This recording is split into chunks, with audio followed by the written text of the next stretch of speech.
Today we are going to learn how to write the hiragana character ka.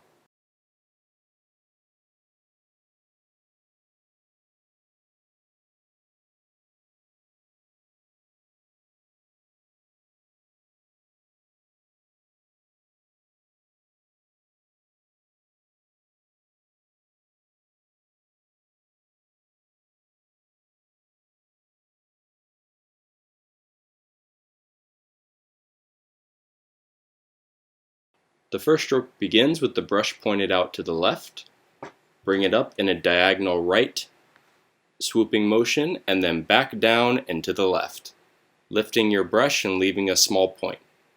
The second stroke comes down and to the left, ending before the bottom of the first stroke you just made.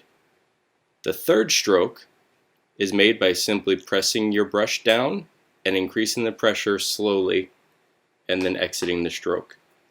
The character should have a diagonal orientation. Make sure to leave space in these two areas.